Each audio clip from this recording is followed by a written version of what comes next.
नमस्कार, मैं डॉक्टर मीरा कुमारी, सहायक प्राध्यापिका, हिंदी विभाग, केसीबी महाविद्यालय, बेड़ो, रांची। इस महाविद्यालय से यह मेरा पहला व्याख्यान है। सबसे पहले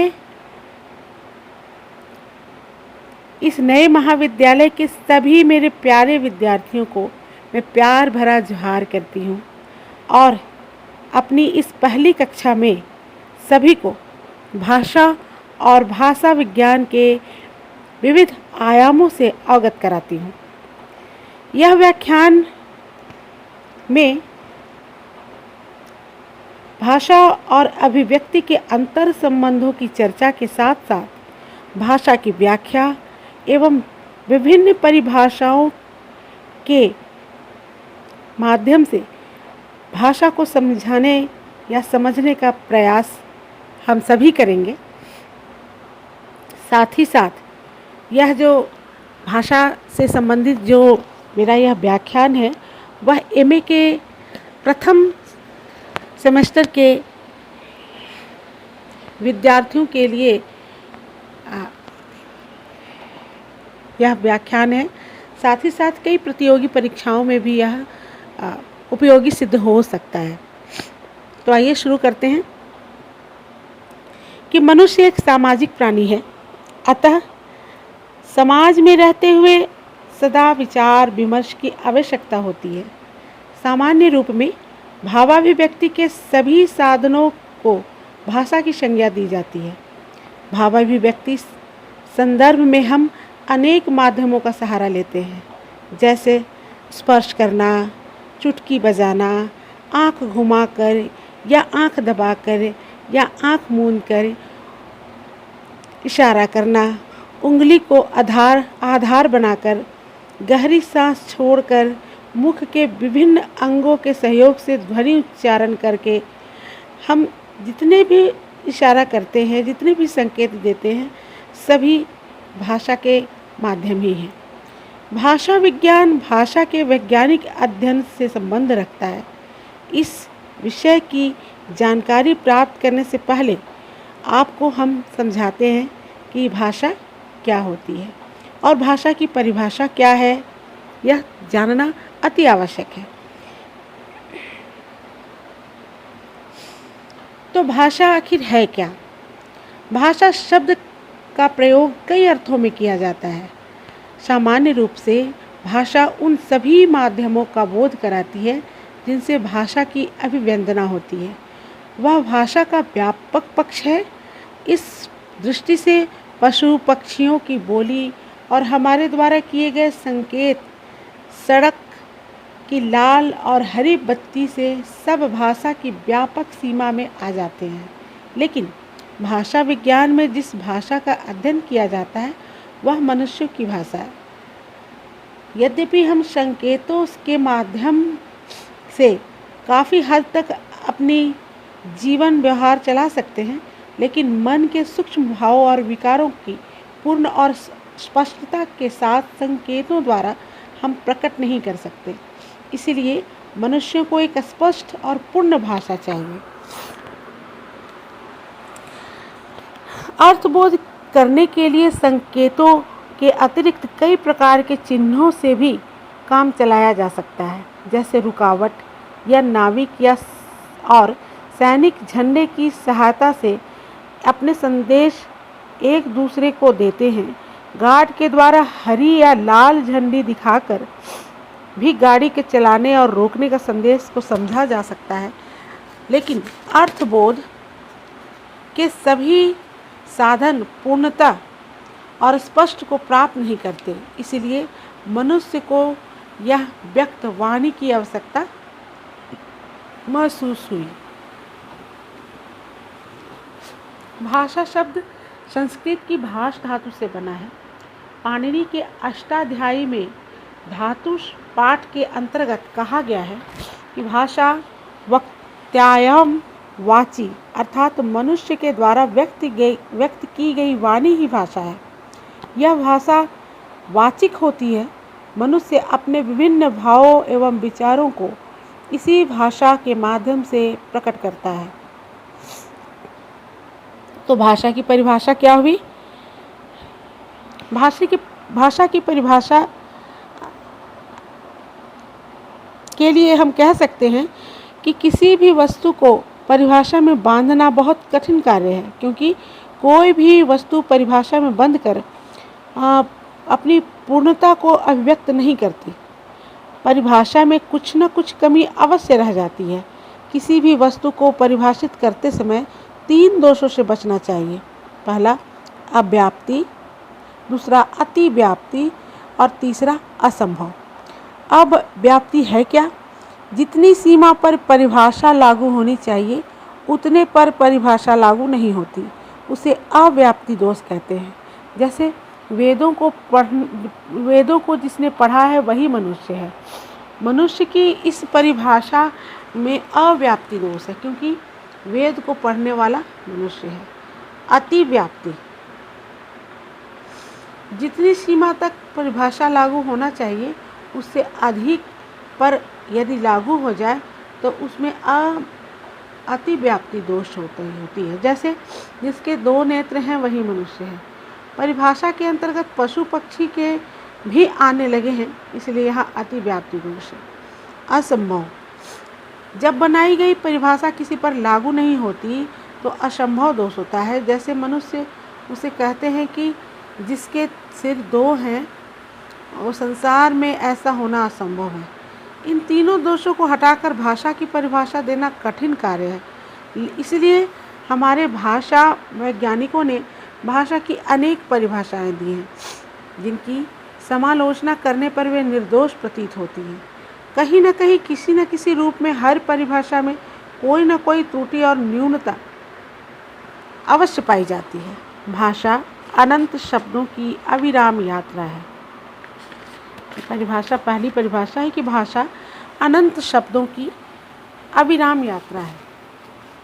भाषा को परिभाषित करने के लिए में भारतीय एवं पाश्चात्य भाषा वैज्ञानिकों का बहुत बड़ा योगदान है। तो भारतीय परिभाषाएं हैं क्या? कि भारत के ही नहीं अपितु विश्व के प्रथम भाषा वैज्ञानिक यास्क मुनि ने अपने निरुक्त शास्त्र में भाषा की कोई परिभाषा नहीं दी। उन्होंने शब्दों और ध्वनियों पर, अर्थ और उसके प्रभाव आदि पर बहुत गंभीरता से विचार किया।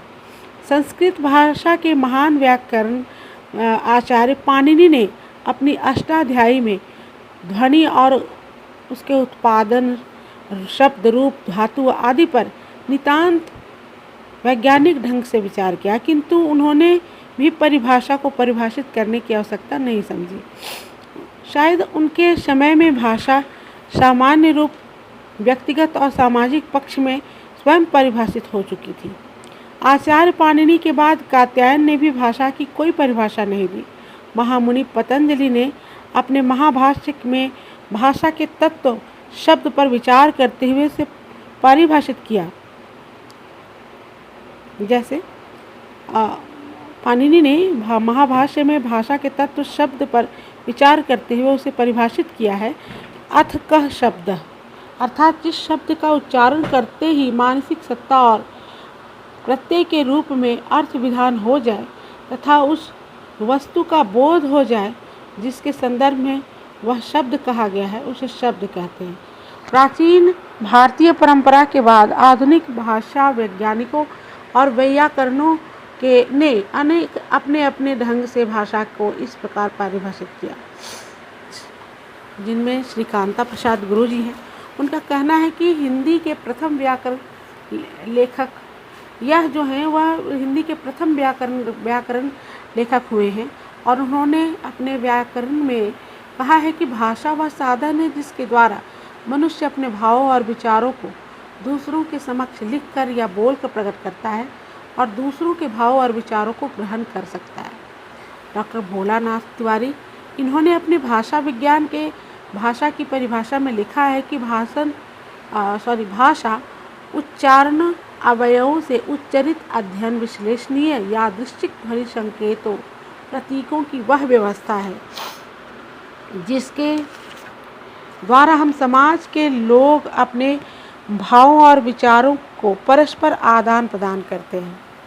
तीसरे वैज्ञानिक हैं डॉक्टर बाबूराम सक्सेना। वे कहते हैं कि जिन ध्वनि चिन्हों द्वारा मनुष्य परस्पर विचार विनिमय करता है उनको समष्टि रूप से भाषा कहते हैं। अगले आचार्य हैं किशोरीदास वाजपेयी। आचार्य जी ने अपने भारतीय भाषा विज्ञान में लिखा है कि विभिन्न अर्थों के सांकेतिक शब्द समूह ही भाषा है, जिसके द्वारा हम अपने विचार या मनोभाव दूसरों के प्रति बहुत सरलता से प्रकट करते हैं। डॉक्टर देवेंद्रनाथ शर्मा लिखते हैं कि भाषा विज्ञान की भूमिका में ये लिखते हैं कि जिसकी सहायता से मनुष्य परस्पर विचार विनिमय या सहयोग करते हैं, उस यादृच्छिक ध्वनि संकेत रूढ़ ध्वनि संकेत की प्रणाली को हम भाषा कहते हैं।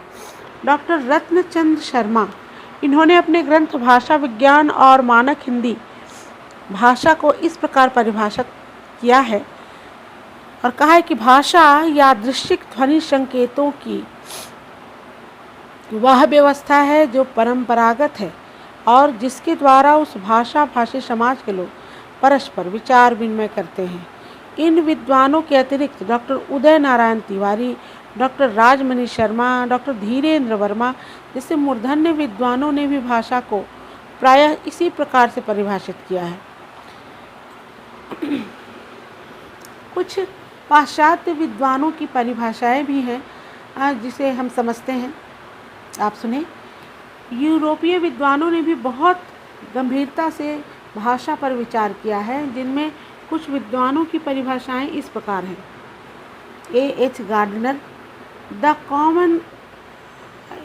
गार्डनर कहते हैं, the common definition of speech is the use of article sound symbols for the expression of thought, अर्थात विचार की अभिव्यक्ति के लिए व्यक्त ध्वनि संकेतों के व्यवहार को हम भाषा कहते हैं।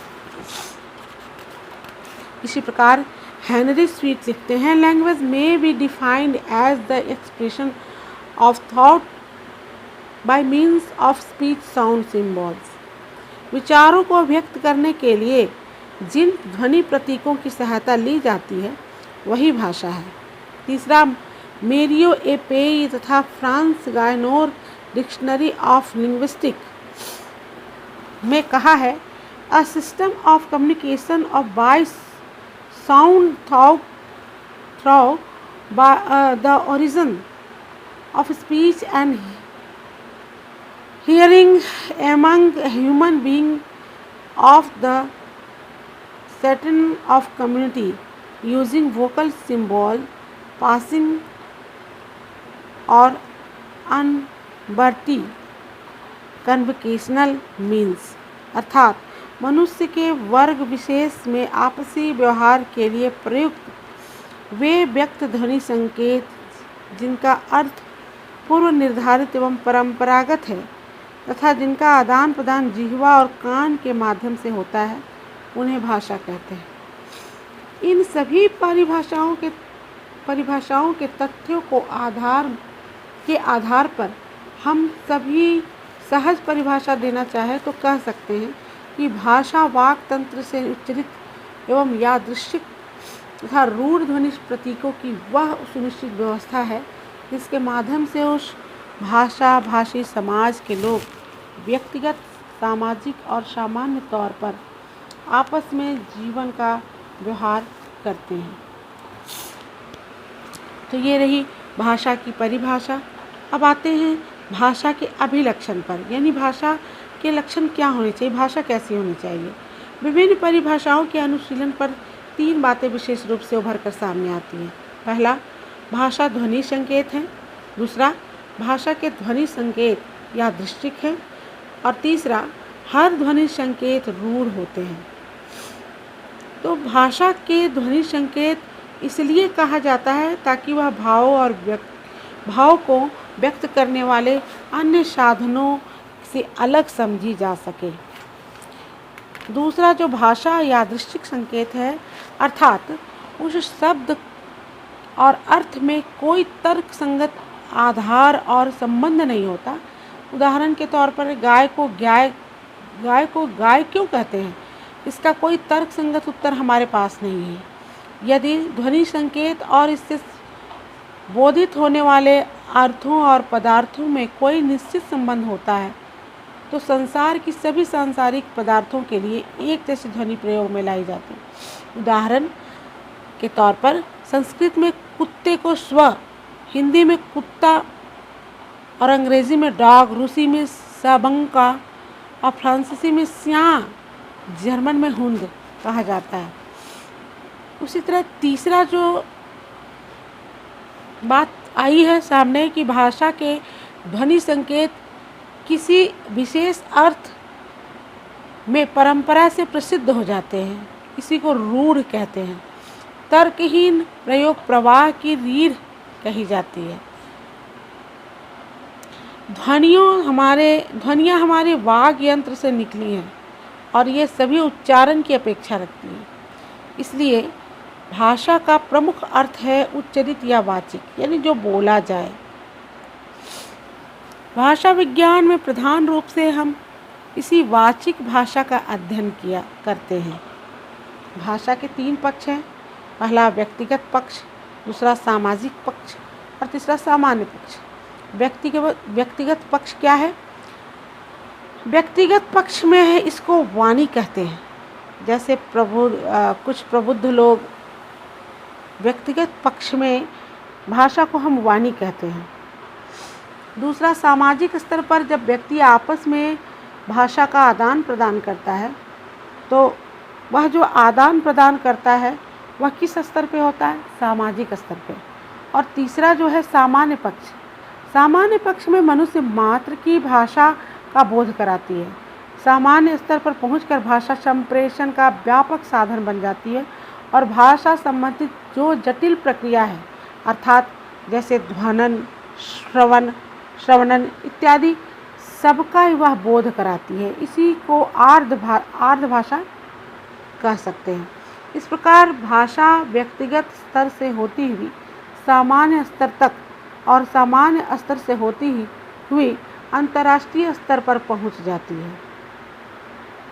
अब भाषा को बोलने की जो व्यवस्था है, भाषा की जो व्यवस्थाएं हैं और उसकी जो संरचना है उसे भी हम समझ लेते हैं कि विभिन्न भाषा वैज्ञानिकों की परिभाषाओं का सम्यक अनुशीलन करने के बाद भाषा की जो एक सामान्य परिभाषा बनाई जा सकती है वह है भाषा वाग यंत्र से उच्चरित यादृच्छिक एवं रूढ़ ध्वनि प्रतीकों की वह व्यवस्था है जिसके माध्यम से इसी भाषी समाज के लोग परस्पर विचार विनिमय करते हुए जीवन के व्यवहार को चलाते हैं। इस दृष्टि से भाषा साधन भी है और साध्य भी। उसका साधन रूप तो स्पष्ट है। भाषा इस रूप में साध्य है और हमारे व्यक्तिगत का परिचायक बनती है। अब भाषा इस रूप में साध्य है कि वह हमारे व्यक्तित्व का परिचायक बनती है और उसे सीखना पड़ता है। भाषा व्यवस्था से तात्पर्य यह है कि भाषा के विभिन्न घटकों या तत्वों में इस प्रकार व्यवस्थित स्थापित करना जिससे यह वक्ता के अभिप्राय या मनोभावों को पूर्णता और स्पष्टता के साथ व्यक्त कर सके। भाषा में ध्वनि, शब्द, पद, वाक्य और अर्थ पक्ष होते हैं। इन्हीं की व्यवस्था को भाषा व्यवस्था कहते हैं। भाषा व्यवस्था को भाषा व्यवस्था कहते हैं और भाषा व्यवस्था के कई सोपान हैं। तो इसकी चर्चा हम लोग अगली कक्षा में करेंगे।